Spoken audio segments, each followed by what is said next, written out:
This is the Power Tour. We have candid conversations. We're here with Orlando Ruffin. I got that right? Yep. All right, we're here right here in Southfield, Michigan, right outside Detroit. And we're here with Orlando, and we've been watching the YouTube videos, the social media videos. We've been catching you on different events, different socialite events. Listen, Orlando, we know that you got your hand in a little bit about everything, and you teach financial literacy when you possibly can. Just tell us a little bit about yourself. Tell us about old auto brokers and leasing, and just tell us what you're doing in that financial literacy world. Well, a little bit about myself. I was born and raised in Detroit. I'm from Linwood and Sturtevant, and I am a serial entrepreneur. So, auto brokers and leasing was typically my first business I started, and auto brokers and leasing is an online car service. So, a lot of our clients, they fill out an application, we handle the process, we get them approved, we structure the deal, we find the vehicle, and then we get it delivered to the house.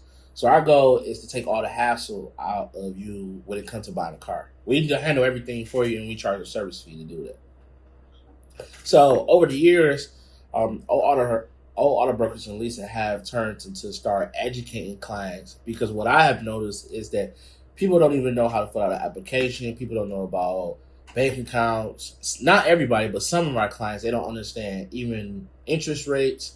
They don't understand how to maintain a credit report or even build a credit score over the years. So that's some good stuff. And so in other words, you're actually teaching while providing a service to make sure that these clients and these customers who are going after cars understand what they're getting themselves into. Because I know, I had a few friends who've signed these crazy interest rate deals and might have went to the wrong dealership, got the wrong car when it was something over there. So you're telling me that you actually provide a service that helps people learn as they go about the purchase. Yeah, listen, we don't know everything about cars. Everybody, I know people want to make it seem like everybody know everything about cars. We don't know everything about cars, but what I can tell you is about financing, and I can teach you about maintaining your credit, understanding that you need to make sure you have full coverage insurance. If you can't afford a car with full coverage insurance, you do not need that car. And let me explain why.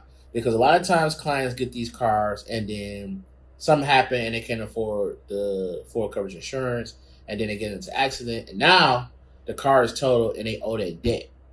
Which is why I explained to a client, can you afford the car note with full coverage insurance? So even by us doing that makes you think. Because buying a car is an emotional thing. Now it's something interesting. So I heard about how you all are doing these sip and learn events. And then you also told me about some of the other things and other projects that you got your hands in. We just wanted to know a little bit about some of your entrepreneurial endeavors, some of the other communities that you're kind of starting through these social events with Sip and Learn. But then also kind of tell our listeners, how did you even get into the business of learning about finance, dealing with finance entities, and helping people actually go about their credit? What even got you to that point? Or was it just you keeping up to date with the industry, having a mentor? Kind of help us to understand, how did you even get to where you are? Well, okay, let me be transparent. When you first get into business and you start making the money, you get lost. So I was making good money and got lost into the business and found that I was in a rat race. So you can be an entrepreneur, you can make good money and be in a rat race still, right? And what I mean being in a rat race is living from deal to deal, right? Not actually being financially free. Now, I always was smart to have a low cost, low overhead. I didn't really create a lot of bills, but I spent a lot of money. I noticed that I was spending a lot of money. So what I started doing was doing a reevaluation of myself and my finances, and which caused me to do some more research and studying too, to understand, okay, well, you have this amount that you're bringing in, but then you have this amount that's going out. So in reality, you're really working to spend money. And that's what the thing is. I don't want people to work to spend money. And a lot of times we do, and we don't know that. Think about it. COVID, when everybody was in the house and they was relaxing, how much money did you really need to survive? You had enough money to pay your bills. You had enough money to even maybe go out to eat, really. But nobody was going out to eat. Nobody was going to parties. Nobody was buying clothes. And you still had enough to survive. That what they did was they taught us that we spend more money than we need to do. You know what I'm saying? That was a prime example that we really didn't need to make a lot of money. Is that we spent a lot of money, right? So going out to eat, spending, buying clothes, jewelry, all of them things take up a lot of your income. So a lot of times we make enough money to really do what we need to do. It's just that we spend a lot of money, No, that's some good stuff. That's some good stuff. And then again, on the sip and learn, I know that you all are looking to get some more events scheduled for the rest of the year and things like that. How did that come about? How did you all? The sip and learn was really, it was something that I thought that I knew that I wanted to start teaching financial literacy, or I wanted to start bringing different people that that I admire in the business industry, that was entrepreneurs, or that was in the finance game, or that knew more than I knew, that could bring it to me and the community that I serve. So but I also wanted something, because I like to have a couple of drinks here and there too. So I wanted something that could be fun and it interact with our people. When I noticed this, when we started going to these conferences, when I started going to a conference, it was like, a lot of information is going out, but it was, it can be really boring. So we wanted to create an atmosphere that is suitable for everybody. It doesn't matter if you're a lawyer. It doesn't matter if you're a barber. It doesn't matter if you're a drug dealer. It doesn't matter who you are. We wanted to create an environment that was suitable for everybody. Now that's some good stuff.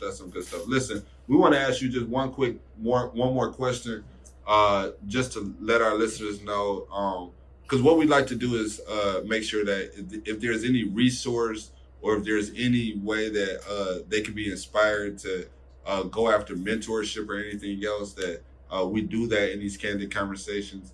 So if there's a resource that everybody should kind of check out when it comes to, besides your website, right?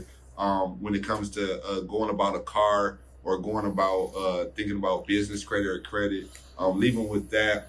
But at least start by telling us as we close out, who was one of those mentors that either inspired you before or that you have now, and kind of how did you meet that mentor, and how did you come across them? Because I think we all need mentors, and we all need someone to help us get to that next step. Yeah, I mean, if you ask about, I have mentors in different ways, in different areas of life. Wow. So I can't give you like a exact person that I just look for everything. I got mentors that teach me how to become, that's helping me become a better man. I got mentors that's in business, and I like their business model. I got mentors in finance that, they're really financially smart and, make a lot of money. So everybody have their area. The advice that I will give people is, if you really are trying to start a business, or you're trying to become financially smart, financial literacy, financial independent, Google. A lot of time we be watching all these shows, we be going out. Take time and then just Google, what is financial literacy? What is interest rate? What credit scores? What's good credit? What's bad credit? Like these, it's like I think that these are the small things that we just don't know. Wow. Overcomplicated. Yeah, it's like start off simple. Like understanding interest rate. Understanding, okay, if I tell you 12% interest rate, is that good? What's the standard? Yeah, what's the standard? You know what I'm saying? Yeah. Understanding, even just taking out time, like before you can run a business, you gotta understand how to run your household. Yeah. You know what I'm saying? And when I say run your household, is writing down what's your income on one line, and then writing down what's your bills that's going out. Now, what is your net profit? Run your household like you run your business, right? You got your income coming in, which is your gross, and then you got your operation expense, which is your bills that's going out. And then what's the bottom line? What's your net profit, right? So if you ask a person, like, how much, what's your total bills? They don't even know. What's your total operation cost? Like, and operation cost might be gas, maybe a little food every week in a 30-day period. What's that? And then break it down to percentage. I'm spending 16% going to entertainment. I spend 32% on clothes. You know what I'm saying? So, I mean, that was the first step that I did, and it made me realize that I was spending way too much money. You know what I'm saying? So I can't teach you something that I didn't learn myself. We all been there. Yeah. No. Well, we appreciate you for allowing the Power Tour to stop by. Old Auto Brokers and Leasing. We just thank you for continuing to just do the things that you're doing and educating and spreading financial literacy. And we just wish you the most success possible in the future as you continue to be an entrepreneur. We know we're going to come back and make sure we follow you around some of your other businesses. We see your vision board in the back, and we see you got your hand in everything. So we're going to make sure we come back and catch you in the near future. But we thank you for stopping by. No problem. Appreciate you.